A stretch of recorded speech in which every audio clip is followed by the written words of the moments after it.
Hello everyone, Ankur this side. कैसे आप लोग? आई होप आप सब अच्छे होंगे। मैं भी बहुत बढ़िया हूँ। सो आज आप लोग स्टार्ट करने वाले हैं अपना सेल कॉन्ट्रैक्ट एक्ट हो गया भैया, सेल्स ऑफ गुड्स एक्ट हो गया, इंडियन पार्टनरशिप एक्ट स्टार्ट करने वाले हैं, राइट?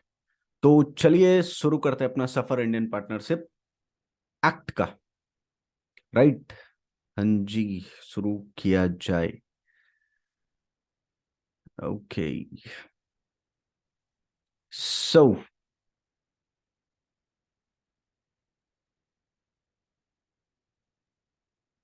तो आज अपने को क्या स्टार्ट करना है? आज अपने को स्टार्ट करना है इंडियन पार्टनरशिप एक्ट 1932। ठीक है। और ये जो इंडियन पार्टनरशिप एक्ट है, ये भी कहाँ से आया है? ये भी कहाँ से आया है? चलो बताओ कहाँ से है। ये भी आया है इंडियन कॉन्ट्रैक्ट एक्ट से हटके ही, राइट? इंडियन कॉन्ट्रैक्ट एक्ट से हटके ही ये भी आया है। क्लियर है? हाँ जी, यहाँ तक क्लियर है। तो चलिए शुरू करते हैं। Okay. Now, general nature of partnership, अपना यूनिट जो वन है उसका नाम है जनरल नेचर ऑफ पार्टनरशिप। इसमें पढ़ना क्या है? इसमें सबसे पहली चीज अपन लोग देख लेते हैं क्या क्या पढ़ना है। तो इसमें अपने को पढ़ना है, इसमें हम लोगों को पढ़ना है, क्या पढ़ना है भैया? इसमें पढ़ना है व्हाट इज पार्टनरशिप, राइट? दूसरा, distinction with other form of organisation, and next one is types of partnership. ठीक है। हाँ जी। अब एक बात बताओ, definition of partnership, partner, firm and firm name. ठीक है। चार चीजों का डेफिनेशन आप लोग अभी पढ़ने वाले हैं। सबसे पहली चीज, what is the meaning of partnership? What is the meaning of partnership? जहां पे दो या दो से ज्यादा लोग, जहां पे दो या दो से ज्यादा लोग, ठीक है, क्या करते हैं? एक दूसरे के साथ पार्टनरशिप का रिलेशन बनाते हैं, और साथ ही साथ उसमें ये करते हैं, अग्री करते हैं कि अपन लोग क्या करेंगे, कि जो बिजनेस करेंगे हम लोग उसका प्रॉफिट क्या करेंगे, शेयर करेंगे। प्रॉफिट का बिजनेस का प्रॉफिट शेयर करेंगे, अग्री करते हैं कि बिजनेस का प्रॉफिट शेयर करेंगे। एंड बिजनेस जो है वो या तो सब मिल के चलाएंगे, नहीं तो सबके बिहाफ में कोई चलाएगा। ठीक है। अब इसको थोड़ा सा पढ़ लेते हैं। लॉ के लैंग्वेज में क्या लिखा हुआ? लॉ के लैंग्वेज में लिखा हुआ है, partnership is the relation between person, is the relation between person who have agree to share. अरे किस चीज के लिए अग्री किया? क्या शेयर करने के लिए अग्री किया? तो शेयर करने के लिए अग्री किया, क्या शेयर कर रहा है? प्रॉफिट। प्रॉफिट को शेयर कर रहा है। किसका प्रॉफिट? बिजनेस का प्रॉफिट। किसका प्रॉफिट? बिजनेस का प्रॉफिट, जो कि सब लोग मिलके चला रहे हैं, या फिर कोई एक या एक से ज्यादा लोग, ऐसे ही समझो कोई एक चला रहे हैं बाकियों के बदले। ठीक है। तो पार्टनरशिप का डेफिनेशन क्या हुआ? The relationship between the person who have agree to share the profit. क्या शेयर करने के लिए एग्री हुआ? प्रॉफिट शेयर करने के लिए एग्री हुआ बिजनेस का। और बिजनेस जो कैरी आउट होगा वो या तो सब मिलकर करेंगे, नहीं तो सबके बदले में कोई एक मिलकर करेगा। ठीक है। हाँ जी। पार्टनर कौन होता है? पार्टनरशिप, पार्टनरशिप में जो लोग एंटर करते हैं वो एक दूसरे के लिए पार्टनर होते हैं। पार्टनरशिप में जो लोग एक दूसरे के पार्टनरशिप में जो लोग एंटर करते हैं वो एक दूसरे के लिए क्या कहलाते हैं? पार्टनर कहलाते हैं। इंडिविजुअली कहलाते हैं पार्टनर। ठीक है। एंड कलेक्टिवली कहलाते हैं फॉर्म। क्या हुआ? Person who have entered into a partnership with one another are called individually partner। देख, इंडिविजुअली है तो पार्टनर होंगे, बट अगर कलेक्टिवली होगा तो वो फॉर्म होगा। एंड देन, और जिस नाम के तहत वो बिजनेस कैरी करेंगे उसको बोलेंगे फॉर्म नेम। जिस नाम के तहत वो बिजनेस कैरी करेंगे उसको बोलेंगे फॉर्म नेम। क्लियर है? हाँ जी भाई, क्लियर है। तो चार चीजें अपन लोगों ने कर लिया। सबसे पहला, what is the meaning of partnership? Partnership का मीनिंग था कि पार्टनरशिप जो है वो रिलेशन होता है दो या दो से ज्यादा लोगों के, the relation between person, it is the relation between person who have agreed to share the profit of business carried on by all, or acting, or any of them acting for all। जो लोग partnership enter करेंगे एक दूसरे के साथ उसको individually partner बोलेंगे और कलेक्टिवली फॉर्म बोलेंगे, और जिस नाम के तहत वो बिजनेस कैरी आउट होगा उसको बोलेंगे फॉर्म नेम, राइट। हाँ जी। एलिमेंट ऑफ पार्टनरशिप क्या होगा? अरे कुछ तो होना चाहिए। एलिमेंट ऑफ पार्टनरशिप सबसे पहला एलिमेंट क्या था? It is the association of two or more person. Association of two or more person. अरे अकेला आदमी पार्टनरशिप कैरी आउट नहीं कर सकता, अकेला आदमी पार्टनरशिप कैरी आउट नहीं कर सकता।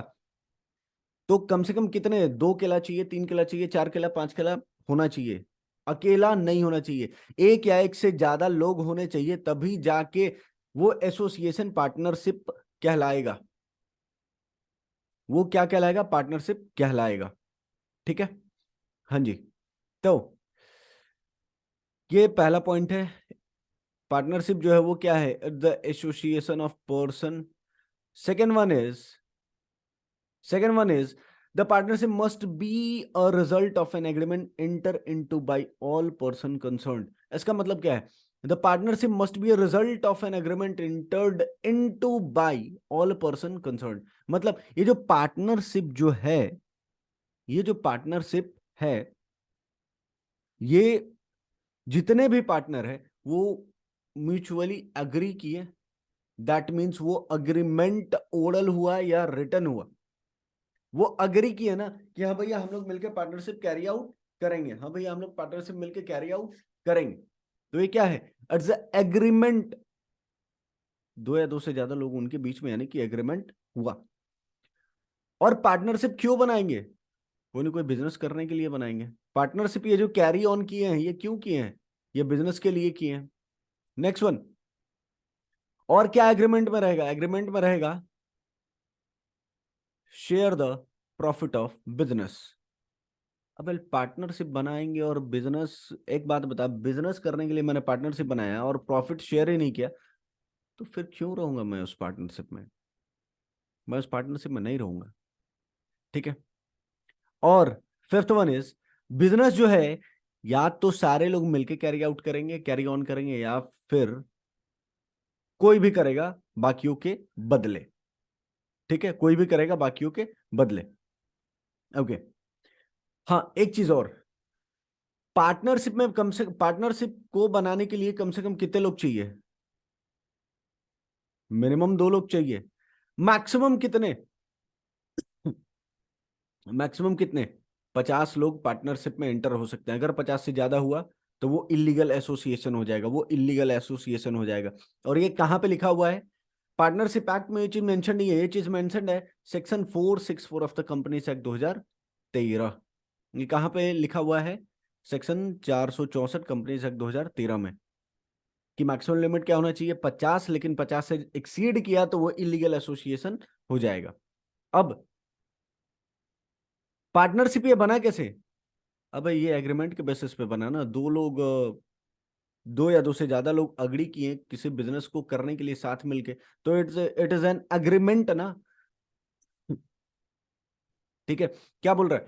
It may be observe that partnership must be result of agreement between two or more person, right. Sorry, ये जो पार्टनरशिप है ये रिजल्ट है किस चीज का? जहां पे 2 या 2 से ज्यादा लोग अग्री कर रहे हैं किसी चीज के लिए, एग्रीमेंट कर रहे हैं बिजनेस करने के लिए। फिर बोलता है there must be an agreement into by all the person concern. There must be an agreement, यानी कि पार्टनरशिप फॉर्म करने के लिए एग्रीमेंट चाहिए। पार्टनरशिप फॉर्म करने के लिए क्या चाहिए? एग्रीमेंट। और वो एग्रीमेंट रिटन हो या ओरल हो, चलेगा। ठीक है। हाँ जी।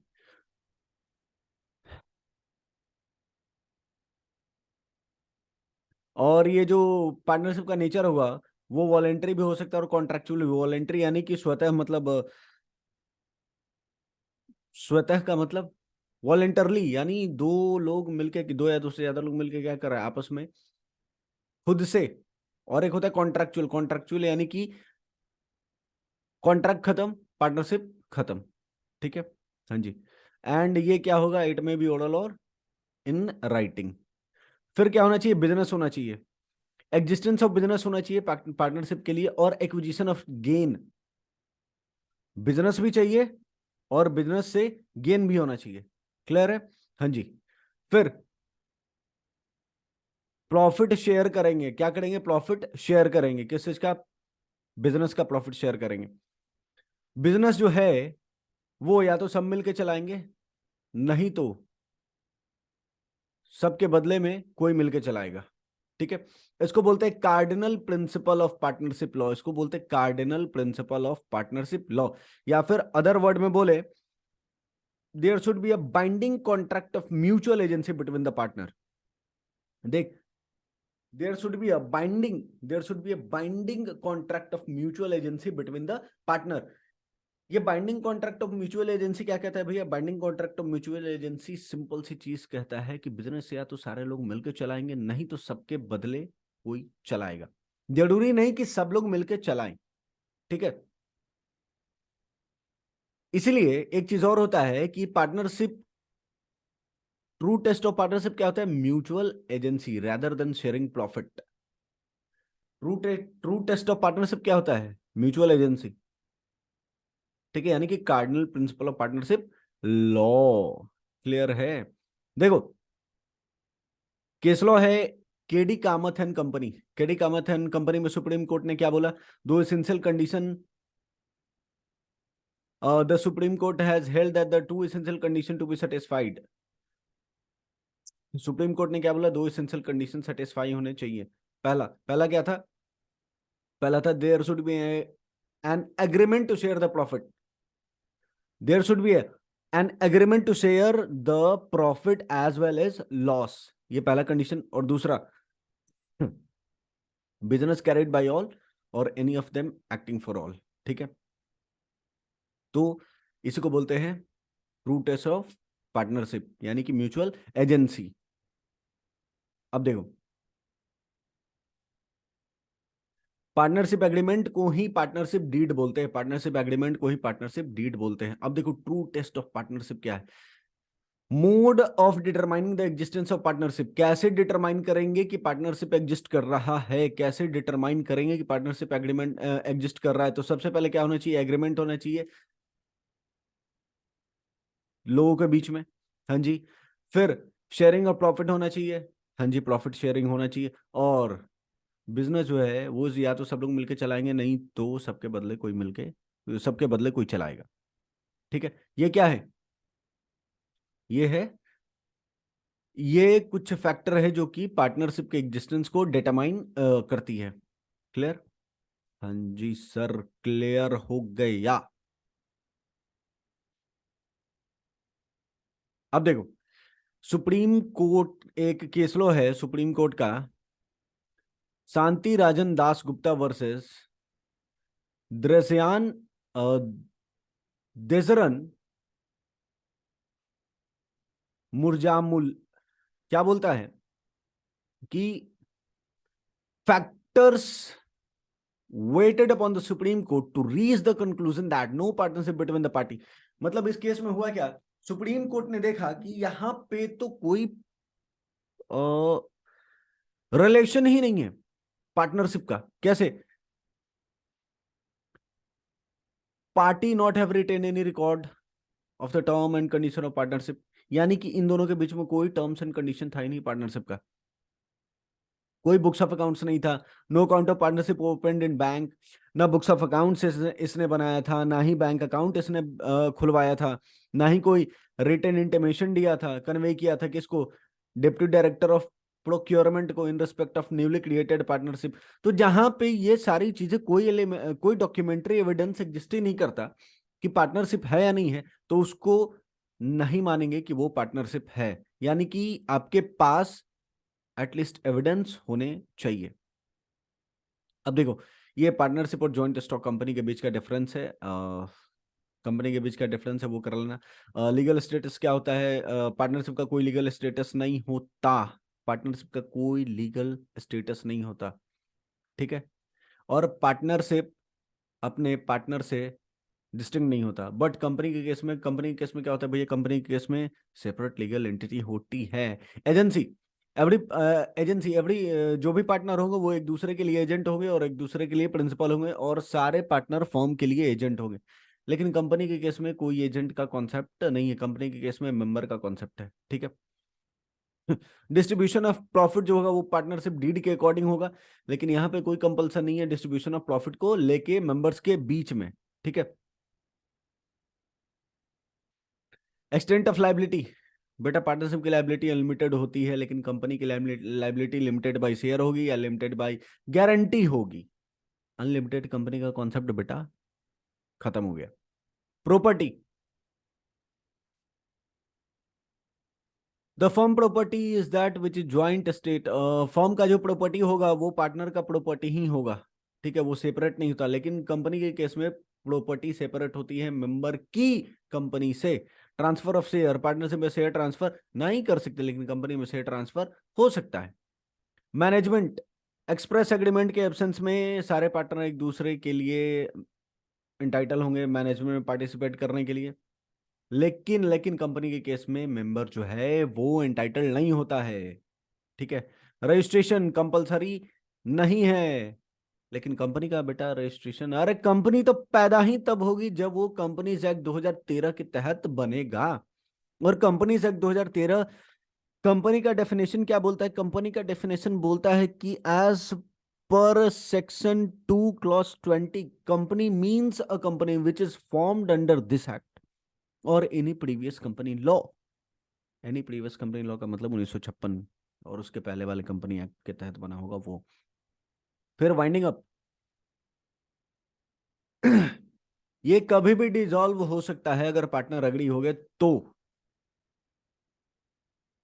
और यहां पे बेटा वाइंडिंग अप कैसे होगा? एनसीएलटी के द्वारा, ठीक है। नंबर ऑफ मेंबर कितने होंगे? देखो बेटा अब यहाँ पे कॉन्ट्ररी है, क्या बोल रहा है? ऊपर में बोला था 50 से ज्यादा नहीं होने चाहिए, यहाँ पे बोलता है 100 से ज्यादा नहीं होने चाहिए, जबकि यहाँ पे काट के कर लें 50 से ज्यादा नहीं होने चाहिए, 50 से ज्यादा होंगे तो वो इलीगल एसोसिएशन हो जाएगा, ठीक है। ड्यूरेशन क्या होता है पार्टनरशिप का?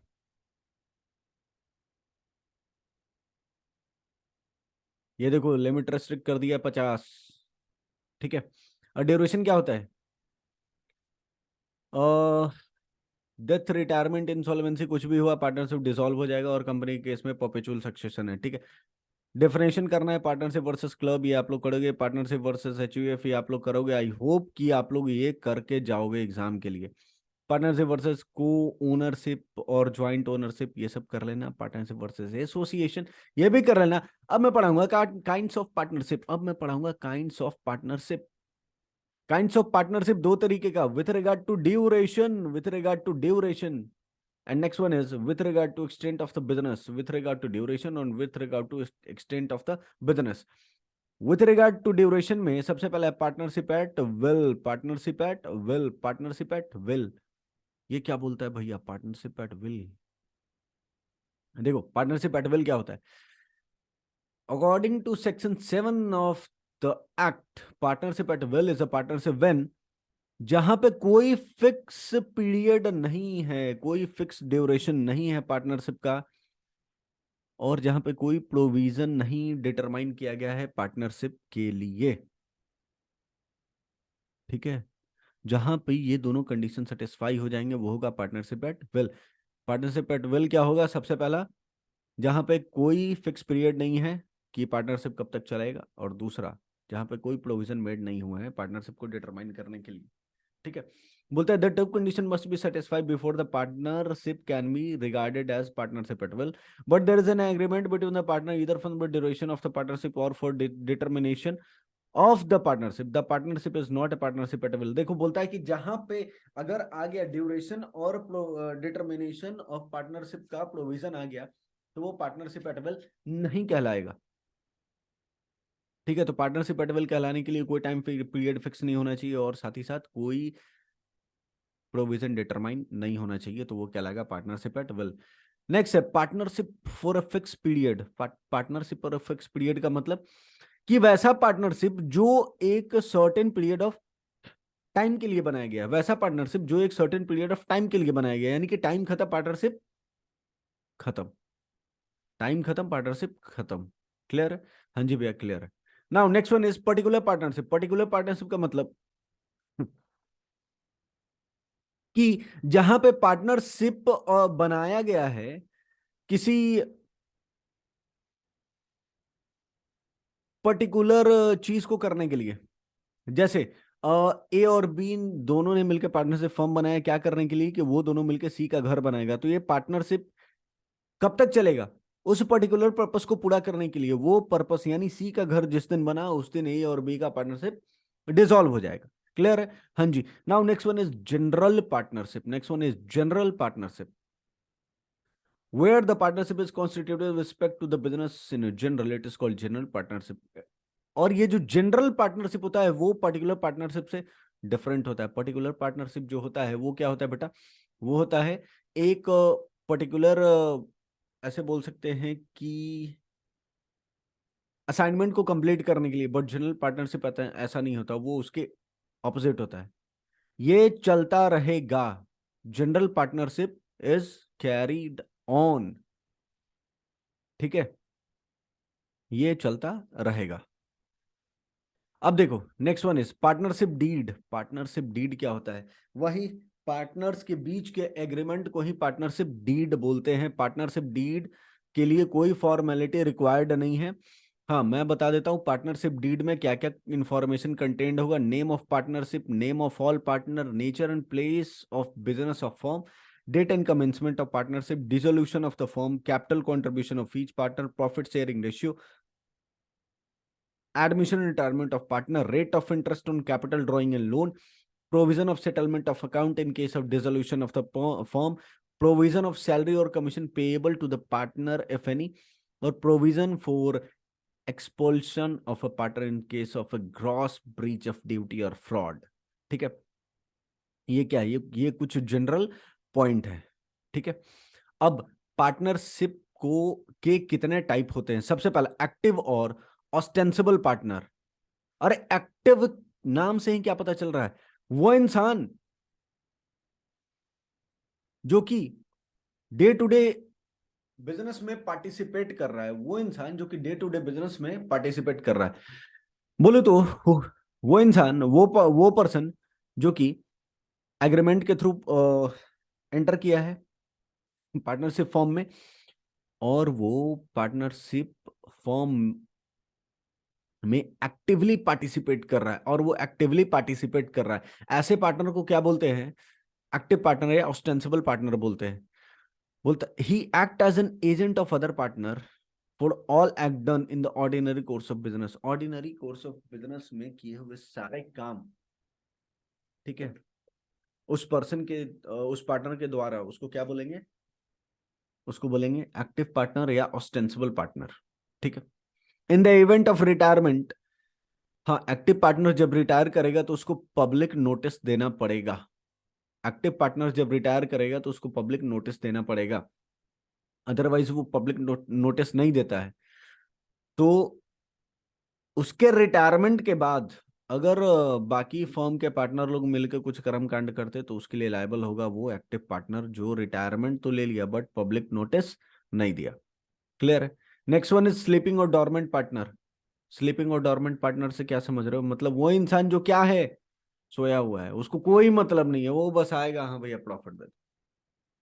ठीक है, ये भी एग्रीमेंट से ही पार्टनर बनता है लेकिन वो एक्टिवली पार्टिसिपेट नहीं करता है पार्टनरशिप के बिजनेस में। वैसे इंसान को क्या बोलते हैं? वैसे पार्टनर को क्या बोलते हैं? वैसे पार्टनर को बोलते हैं डॉर्मेंट पार्टनर। फिर होता है नॉमिनल पार्टनर, वैसा पार्टनर जिसने अपना नाम दिया है फर्म को, जिसने अपना नाम दिया है फर्म को विदाउट एनी रियल इंटरेस्ट, वैसे पार्टनर को बोलते हैं नॉमिनल, यानी नाम का पार्टनर, नाम का पार्टनर। ठीक है, जैसे मैंने अप्रोच किया, ठीक है, किसको? मैंने अप्रोच किया शाहरुख खान को कि आप मेरे फॉर्म में ना सिर्फ अपना नाम दे दीजिए, भले ही आप पार्टनर रहिए या नहीं, आप सिर्फ अपना नाम दे दीजिए, मेरा फॉर्म बहुत आगे जाएगा। तो ये क्या हो गया? ये नॉमिनल पार्टनर हो गए। कौन? शाहरुख खान साहब। तो नॉमिनल पार्टनर क्या करता है? Lend his name to the firm, अपना फॉर्म को अपना नाम देता है without having any real interest in the firm. ये प्रॉफिट शेयरिंग में कोई एंटाइटलमेंट नहीं है इनका, और वो डे टू डे बिजनेस में भी पार्टिसिपेट नहीं करते हैं, लेकिन फर्म के किए हुए काम के लिए थर्ड पार्टी को वो लायबल होंगे। ठीक है, थर्ड पार्टी को वो लायबल होंगे। फिर कहता है पार्टनर इन प्रॉफिट ओनली। वैसा इंसान जो कि पार्टनर है सिर्फ और सिर्फ प्रॉफिट के लिए, लॉस के लिए लायबल नहीं है, वैसे पार्टनर को बोलते हैं पार्टनर इन प्रॉफिट ओनली। ठीक है। नाउ इनकमिंग पार्टनर, वो पार्टनर जो पार्टनरशिप फर्म में एग्जिस्टिंग फर्म में एडमिट हो रहा है सारे पार्टनर के कंसेंट से, उसको बोलते हैं इनकमिंग। इनकमिंग मतलब आजा आजा, मैं हूं प्यार तेरा नहीं, मैं बना लूं पार्टनर तुझे। लेकिन उसको पार्टनर बनाने के लिए मेरे को क्या करना पड़ेगा, मेरे को बाकी सारे पार्टनर से कंसेंट, फर्म को बाकी सारे पार्टनर से कंसेंट लेना पड़ेगा। समझा रे बाबा? ठीक है। Out going partner, out going का मतलब तू जा रे, तू जा, मतलब वो पार्टनर जो पार्टनरशिप फर्म से जा रहा है, ठीक है, और वो तो जा रहा है लेकिन बाकी सारे पार्टनर कंटिन्यू करेंगे उस फर्म को, वैसे पार्टनर को बोलते हैं रिटायरिंग पार्टनर या आउट गोइंग पार्टनर। ठीक है। फिर होता है एक partner by holding out. Partner by holding out को पार्टनरशिप बाय स्टॉपल भी बोलते हैं। पार्टनर बाय होल्डिंग आउट को पार्टनरशिप बाय स्टॉपल भी बोलते हैं, पार्टनरशिप बाय स्टॉपल भी बोलते हैं। Where a man hold himself out as a partner or allow other to do it, he is then stopped from denying the character he has assumed and upon the faith of which creator may be presumed to have and acted. ठीक है। वैसा इंसान एक इंसान है जो कि अपने आप को क्या कर रहा है, अपने आप को प्रेजेंट कर रहा है कि हम फर्म के पार्टनर हैं और मैं उस फर्म में पार्टनर हूं, और मैं उसको मना भी नहीं कर रहा हूं, ना ही मैं डिनाई कर रहा हूं कि भैया ये पार्टनर नहीं है। तो उसने तो क्रेडिटर को, उसने तो थर्ड पार्टी को उछल उछल के बता दिया सारा कुछ, मैंने भी नहीं रोका। तो अब थर्ड पार्टी तो उस चीज पे बिलीव करेगी ना कि हाँ भैया ये पार्टनर है, तभी तो ये एक्ट कर रहा है। ठीक है। तो इसको बोलते हैं partnership by holding out. Clear है? हाँ जी सर क्लियर है। तो यहाँ पे आपका पार्टनरशिप का पहला general nature of partnership unit जो है वो होता है खत्म। राइट? वो क्या होता है? खत्म। नेक्स्ट लेक्चर में अपन लोग कंटिन्यू करेंगे यहां से आगे। तब तक के लिए टाटा bye bye, lots of love, thank you.